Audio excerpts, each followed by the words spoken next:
Bismillahirrahmanirrahim. Assalamualaikum warahmatullahi wabarakatuh. Kepada yang terhormat dosen pengampu mata kuliah pengantar akuntansi, Ibu Desi Arigawati SE AK MSI. Saya Afi Widarwati dengan NIM 29021501004 dari Prodi Akuntansi Reguler Plus. Pada video ini, saya akan menjelaskan perusahaan dagang sebagai tugas UAS semester 1 Universitas Pancasakti Bekasi. Pengertian perusahaan dagang. Perusahaan dagang adalah perusahaan yang kegiatan utamanya membeli, menyimpan, dan menjual kembali barang dagang tanpa memberikan nilai tambah. Nilai tambah di sini maksudnya mengolah kembali atau mengubah bentuk sifat barang sehingga mempunyai nilai jual yang lebih tinggi. Singkatnya, perusahaan dagang adalah perusahaan yang membeli barang kemudian menjualnya kembali tanpa mengubah produknya. Selanjutnya, jenis-jenis perusahaan dagang. 1. Jenis-jenis perusahaan dagang berdasarkan produk yang diberdayakannya, yaitu ada perusahaan dagang barang produksi, yang artinya perusahaan yang memperdagangkan produk berupa bahan baku atau raw material sebagai bahan dasar pembuat produk atau alat-alat produksi untuk menghasilkan produk lain. Contoh, kayu gelondongan dan mesin bubut. Kedua, perusahaan dagang barang jadi, yaitu perusahaan yang memperdagangkan produk akhir dari barang yang siap dikonsumsi. Contoh, ransel, pakaian, kulkas. Selanjutnya, jenis-jenis perusahaan dagang berdasarkan macam konsumen yang terlibat, yaitu ada 1. Perusahaan dagang besar atau wholesaler, yaitu perusahaan yang secara langsung membeli produk dari pabrik dalam jumlah besar dan dijual dalam volume yang besar pula. Contohnya pedagang grosir. Kedua, ada perusahaan dagang perantara atau middleman, yaitu perusahaan yang membeli dalam partai besar untuk dijual kembali ke pengecer dalam jumlah sedang. Contohnya pedagang subgrosir. Ketiga, perusahaan dagang pengecer atau retailer, yaitu perusahaan yang langsung berhubungan dengan konsumen. Konsumen dapat membeli secara eceran atau produk yang ditawarkan retailer sering kita dapati di lingkungan kita. Contohnya warung, kios, dan swalayan. Contoh perusahaan dagang di Indonesia, yaitu 1. PT Lion Superindo, pemilik retail Superindo. 2. Distributor alat mekanik PT Bestulindo. 3. PT Indomarko Prismatama, pemilik minimarket Indomaret. Keempat, PT Matahari Putra Prima, pemilik hypermart. 6. PT Hero Supermarket Tbk, pemilik supermarket Hero. 7. PT Alvaria Trijaya, pemilik minimarket Alfamart. 8. PT Transmart. 9. Giant. Karakteristik perusahaan dagang, yaitu 1. Memiliki aktivitas utama berupa membeli, menjual, menyimpan di gudang penyimpanan dan kembali menjualnya. 2. Tidak melakukan proses produksi barang. 3. Perhitungan total keuntungan berpatokan dengan total hasil penjualan dikurangi biaya pembelian dan biaya operasional. Perusahaan tidak melakukan proses produksi terhadap barang-barang yang dijual. 4. Barang yang dijual langsung dijual tanpa melalui proses pengolahan atau perubahan sedikit pun. 5. Kegiatan akuntansi berlandaskan dengan akun persediaan barang, yaitu perhitungan harga pokok penjualan dan laporan laba rugi, memakai bentuk single step dan multiple step. Selanjutnya, proses inti perusahaan dagang, yaitu 1. Pembelian, yang berarti mencakup pembelian peralatan dan perlengkapan perusahaan. pembelian barang dagang, dan pembelian barang lainnya untuk kegiatan usaha. Kedua, penjualan. Kegiatan perusahaan menjual barang dagangan untuk memperoleh pendapatan atau keuntungan. Ketiga, pengeluaran biaya. Kegiatan perusahaan dalam mengeluarkan sejumlah biaya untuk membeli barang, membayar pajak, dan penunjang operasional perusahaan. Keempat, penerimaan keuntungan, yaitu penerimaan keuntungan hasil penjualan barang. Penerimaan keuntungan dari penjualan barang biasanya disertai dengan penerimaan yang diperoleh dari pelunasan dari pihak lain.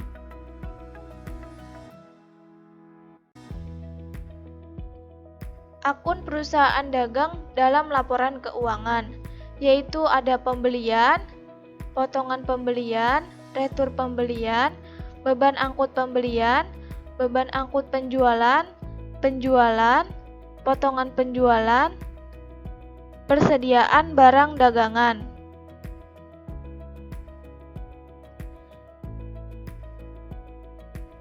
Dalam perusahaan dagang terdapat dua jurnal, yaitu satu, jurnal periodik, atau dalam bahasa Inggrisnya periodic inventory method, yang berarti merupakan metode pencatatan yang sederhana dan mudah untuk dilakukan. Dalam metode ini, pencatatan atas pembelian dan penjualan dibedakan satu sama lain. Pencatatan atas pembelian akan dicatat dengan mendebit akun pembelian dan mengkredit akun kas atau utang. Sedangkan untuk pencatatan atas penjualan akan dicatat dengan mendebit akun kas atau piutang dan mengkredit akun penjualan. Kedua, yaitu jurnal perpetual, atau dalam bahasa Inggrisnya perpetual inventory method, yang berarti merupakan metode di mana pencatatan dilakukan setiap waktu secara terus-menerus berdasarkan transaksi pemasukan dan pengeluaran barang serta retur atas pembelian barang yang dilakukan oleh sebuah perusahaan. Metode pencatatan perpetual disebut juga sebagai metode buku, yang dimana setiap persediaan barang masuk dan keluar selalu dicatat dalam pembukuannya.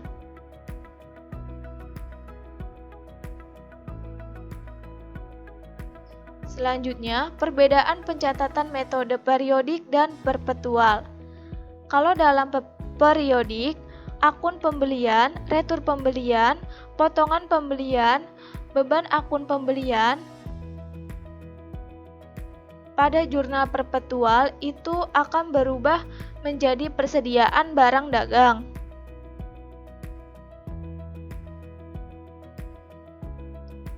Di sini ada note atau peringatan. Ketika terjadi transaksi pelunasan piutang atau utang, perhitungkanlah 1.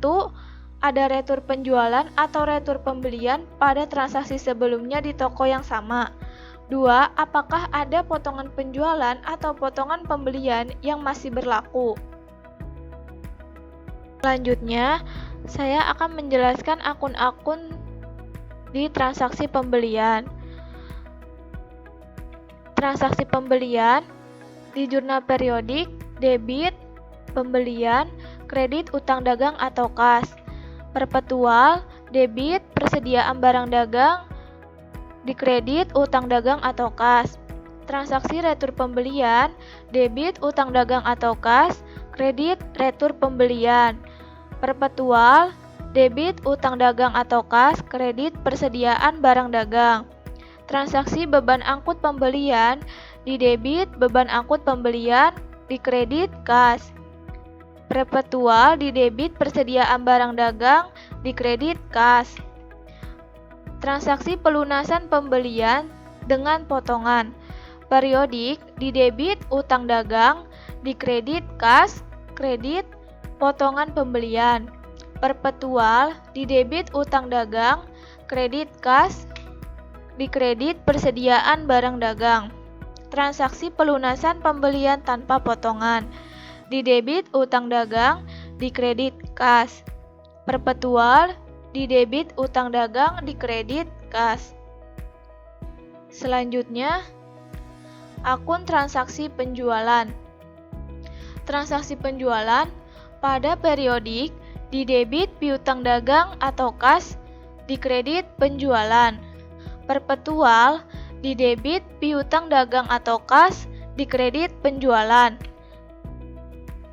Serta di debit HPP atau harga pokok penjualan, di kredit persediaan barang dagang.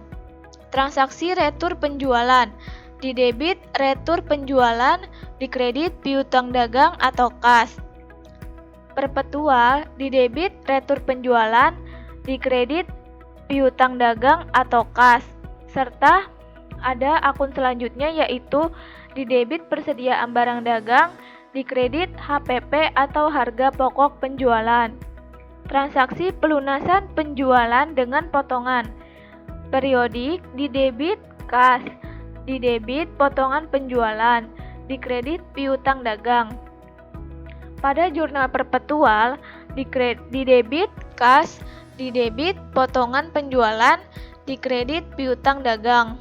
Transaksi pelunasan penjualan tanpa potongan. Periodik di debit kas, di kredit piutang dagang.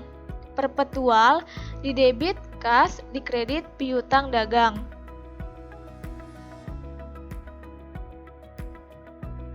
Selanjutnya, ada contoh soal transaksi PT Berlian Utama periode bulan Agustus 2018. Saya akan menjawab dalam versi 2 jurnal, yaitu periodik dan perpetual. Langsung saja, jurnal periodik. Nomor 1, 4 Agustus, dibeli barang dagang dari PT Sanjaya secara kredit sebesar 10 juta, dengan syarat 3/15, N/30 dan beban angkut sebesar 400.000 dibayar tunai. Di sini tabelnya ada tanggal, akun, debit, kredit, dan saya tambahkan keterangan. Untuk tanggalnya, tanggal 4, akunnya yaitu pembelian 10 juta di debit, utang dagang 10 juta di kredit. Beban angkut pembelian 400.000 di debit, kas 400.000 di kredit. Dan keterangannya yaitu PT Sanjaya, karena kita membeli barang di PT Sanjaya. Soal selanjutnya, 6 Agustus dijual barang dagang secara kredit sebesar 15 juta kepada UD Mawar dengan syarat 4/10 N/30. Harga pokok penjualan sebesar 10 juta dan beban angkut sebesar 500.000 dibayar tunai. Di sini tanggal 6, akunnya yaitu piutang dagang karena PT tersebut, UD tersebut kredit. Di debit 15 juta. Akun selanjutnya yaitu penjualan karena kita menjual barang di kredit 15 juta. Akun selanjutnya beban angkut penjualan, debit 500.000, kas, kredit 500.000. Keterangannya yaitu UD Mawar. Soal selanjutnya, 8 Agustus dikembalikan barang dagang yang dibeli dari PT Sanjaya karena barang tidak sesuai pesanan sebesar 2 juta. Di sini tanggal 8, akunnya utang dagang. Karena ini retur. Di debit 2 juta. Akun selanjutnya retur pembelian. Karena awalnya kita kan membeli dari PT Sanjaya, terus kita kembalikan lagi barang tersebut, jadinya retur pembelian di kredit yaitu 2 juta. Keterangannya PT Sanjaya. Soal selanjutnya, 12 Agustus dibeli barang dagang dari PT Putra secara kredit sebesar 30 juta dengan syarat 5/10 N/30. Sini tanggal 12, akunnya pembelian karena kita membeli. Debit 30 juta. Karena membeli secara kredit, maka akun selanjutnya utang dagang. Kreditnya 30 juta. Keterangan PT Putra. Soal selanjutnya, 15 Agustus, dibayar utang kepada PT Sanjaya atas pembelian barang dagang tanggal 4 bulan 8 2018. Tanggal 15, akunnya yaitu utang dagang. Di debit 8 juta, kas di kredit yaitu 7.760.000, potongan pembelian di kredit 240.000. Nah, mengapa di sini debitnya itu 8 juta? Karena tadi yang awal membelinya 10 juta dan ada retur 2 juta, maka dikurangin 10 juta dikurang 2 juta yaitu 8 juta. Nah, kenapa di sini kreditnya 7.760.000? Karena utang dagangnya yang 8 juta dikali dengan potongannya atau diskonnya tadi ada syarat berapa tadi nih? 3/15 yang artinya 3%, maka potongannya yaitu 240.000. 8 juta dikali 3% yaitu 240.000. Nah, di sini potongan pembelian yaitu 3% yang tadi yaitu hasilnya 240.000. Soal selanjutnya, 18 Agustus diterima pengembalian barang dagang yang dijual kepada UD Mawar karena kualitas tidak baik sebesar 2.500.000, harga pokok penjualan sebesar 1.800.000. Tanggal 18 akunnya retur penjualan. Karena kita sudah menjual tapi dibalikin lagi, yaitu maka retur penjualan di debit 2.500.000. Karena UD Mawar masih kredit pembeliannya, maka akun selanjutnya yaitu utang dagang di kredit 2.500.000. Keterangannya yaitu UD Mawar. Soal selanjutnya tanggal 21, dijual barang dagang secara kredit sebesar 7 juta kepada CV Sejahtera dengan syarat 2/10 N/30. Harga pokok penjualan sebesar 6 juta. Sini tanggal 21, akunnya piutang dagang karena membeli secara kredit, debitnya 7 juta. Akun selanjutnya yaitu penjualan karena kita menjual barang. Di kredit 7 juta dengan keterangan CV Sejahtera. Soal selanjutnya tanggal 25 Agustus diterima pelunasan piutang dari UD Mawar atas penjualan barang dagang pada 6 Agustus. Di sini tanggal 25 Agustus akunnya kas debit 12.500.000. Akun selanjutnya piutang dagang di kredit 12.500.000. Nah, tadi kita ingat-ingat UD Mawar itu transaksinya 15 juta. Kenapa kok jadi 12.500.000? Karena di tanggal 18 itu ada retur senilai 2.500.000, maka 15 juta dikurangin dengan 2.500.000, sisa utangnya yaitu 12.500.000. Soal selanjutnya, tanggal 28 Agustus dibayar utang kepada PT Putra atas pembelian barang dagang tanggal 12. Sini kita tulis tanggal 28, akunnya utang dagang, di debit 30 juta, akun selanjutnya kas, kredit 30 juta. Keterangan PT Putra. Nah, tadi itu ada syaratnya. Tapi di sini tanggal 28 itu tidak memenuhi syarat karena PT Putra tersebut syaratnya yaitu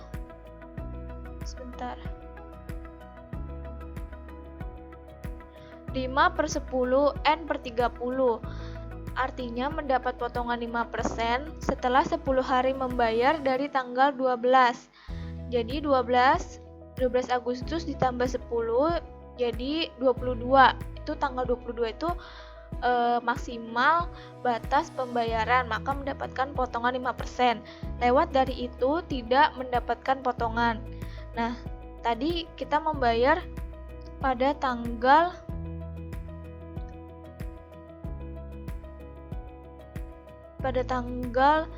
25, maka tidak pada tanggal 28, maka tidak dapat potongan sebesar 5%-nya.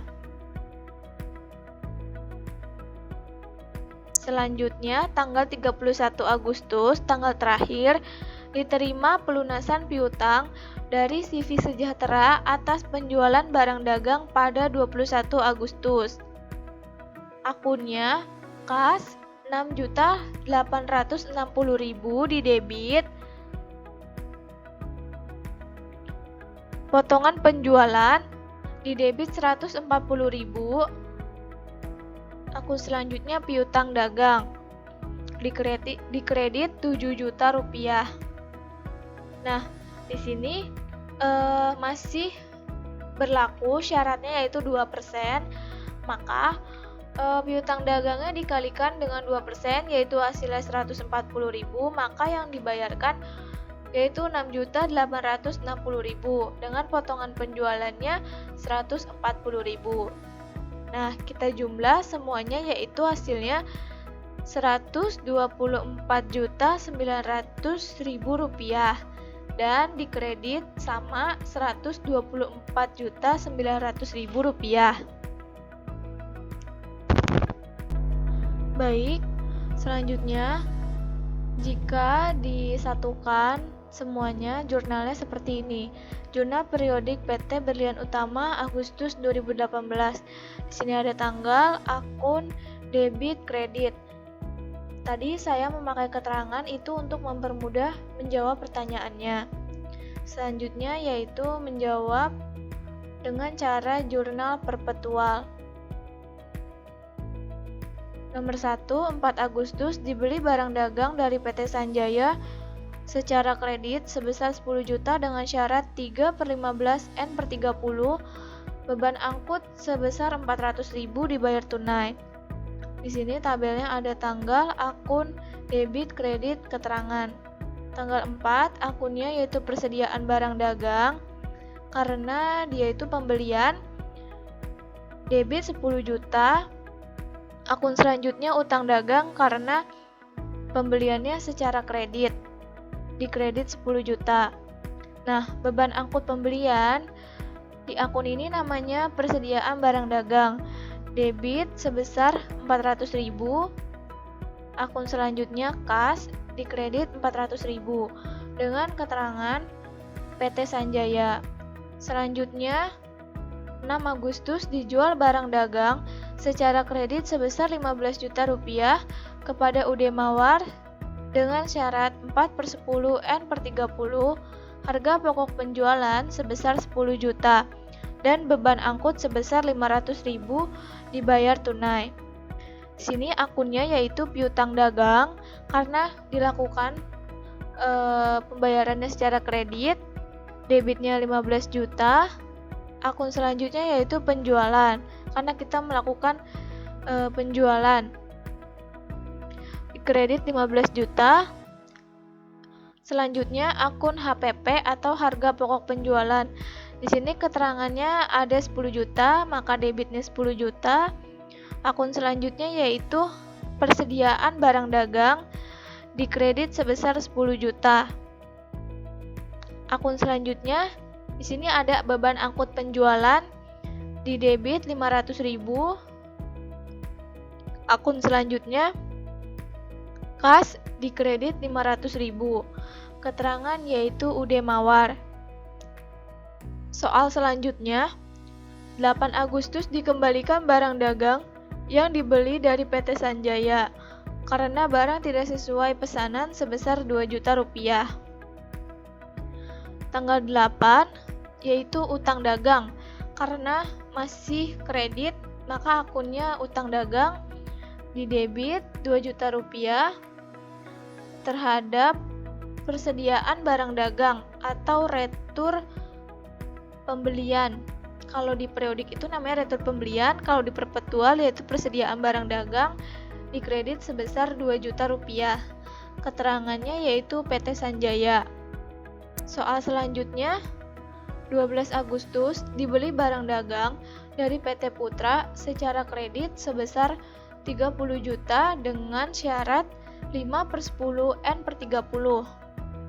Tanggal 12, akunnya yaitu persediaan barang dagang debit 30 juta terhadap utang dagang karena masih menggunakan transaksi kredit, maka di sini kreditnya 30 juta dengan keterangan PT Putra. Selanjutnya, 15 Agustus dibayar utang kepada PT Sanjaya atas pembelian barang dagang tanggal 4 Agustus 2018. Akunnya utang dagang debit 8 juta terhadap kas yaitu dikredit 7.760.000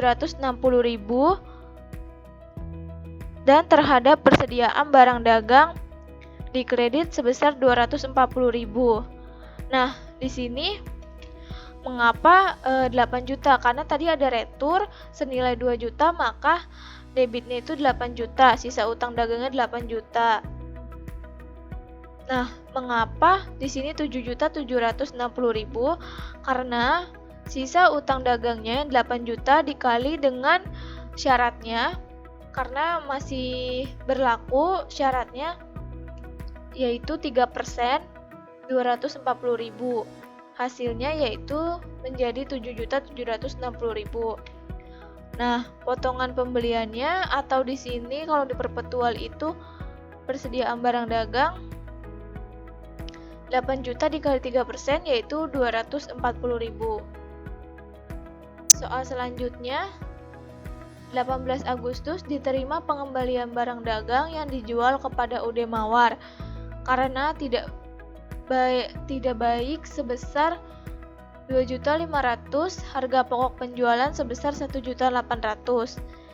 Akunnya yaitu retur penjualan debit 2.500.000. Akun selanjutnya yaitu utang dagang dikredit 2.500.000. Akun selanjutnya persediaan barang dagang yaitu 1.800.000 didebit dan HPP atau harga pokok penjualannya di sini tertera 1.800.000 dikredit 1.800.000. Keterangannya yaitu UD Mawar. Soal selanjutnya, 21 Agustus dijual barang dagang secara kredit sebesar 7 juta kepada CV Sejahtera dengan syarat 2/10 N/30. Harga pokok penjualan sebesar 6 juta. Akunnya yaitu piutang dagang didebit 7 juta rupiah. Selanjutnya, akunnya yaitu penjualan dikredit 7 juta rupiah. Akun selanjutnya yaitu HPP karena di sini tertera harga pokok penjualannya didebit yaitu 6 juta. Akun selanjutnya persediaan barang dagang di kredit yaitu sebesar 6 juta dengan keterangan CV Sejahtera. Soal selanjutnya tanggal 25 Agustus diterima pelunasan piutang dari UD Mawar atas penjualan barang dagang pada 6 Agustus. Akunnya yaitu kas didebit 12 juta terhadap piutang dagang dikredit 12 juta. Nah, di sini tidak mendapatkan potongan karena tidak memenuhi syarat 4/10 M/30. Mengapa? Karena di sini kan syaratnya 4/10 N/30. Jadi kan penjualannya tanggal 6. Di sini berlakunya 10 hari. 6 ditambah 10 16 sampai dengan tanggal 16 saja. Sedangkan diterima yaitu tanggal 25. Jadi tidak mendapat syarat tersebut atau potongan tersebut. Soal selanjutnya, tanggal 28 Agustus dibayar utang kepada PT Putra atas pembelian barang dagang tanggal 12 Agustus. Akunnya yaitu utang dagang, didebit 30 juta, terhadap kas dikredit 30 juta. Nah, sama seperti halnya yang tadi, tidak memenuhi syarat 5/10 N/30. Karena tadi itu kan pembelian barangnya tanggal 12. Di sini syaratnya 10 hari. 12 tambah 10 yaitu 22 maksimal. Tanggal 22 maksimal pembayarannya. Sedangkan kita dibayarnya tanggal 28 Agustus. Jadi tidak masuk ya. Terakhir itu tanggal 22. 28 tidak masuk syaratnya. Selanjutnya yaitu tanggal 31 Agustus diterima pelunasan piutang dari CV Sejahtera atas penjualan barang dagang pada 21 Agustus. Akunnya kas 6.860.000 didebit, potongan penjualan 140.000 didebit, terhadap piutang dagang 7 juta rupiah dikredit. Nah, mengapa di sini mendapatkan potongan? Karena syaratnya yaitu 2/10. Tadi tanggal 21 ditambah syaratnya 10 hari menjadi 31, maka mendapat potongan 2%. Jadi 7 juta dikali 2% yaitu hasilnya 140.000, maka 7 juta dikurangi 140.000 hasilnya 6.860.000 yang dibayarkan. Potongan penjualannya yaitu 140.000. Selanjutnya jumlah dari keseluruhan debit yaitu 142.700.000 rupiah, kredit 142.700.000 rupiah. Nah, beginilah gambar keseluruhan tabel dari Jurnal Perpetual PT Berlian Utama Agustus 2018. Di sini ada tanggal, akun, debit, kredit. Tabel selanjutnya seperti ini, jumlahnya pun sama, 142.700.000 rupiah didebit dan dikredit 142.700.000 rupiah. Baik, terima kasih. Cukup materi yang saya sampaikan, semoga bermanfaat dan mudah dipahami. Kurang lebihnya saya mohon maaf. Wassalamualaikum warahmatullahi wabarakatuh.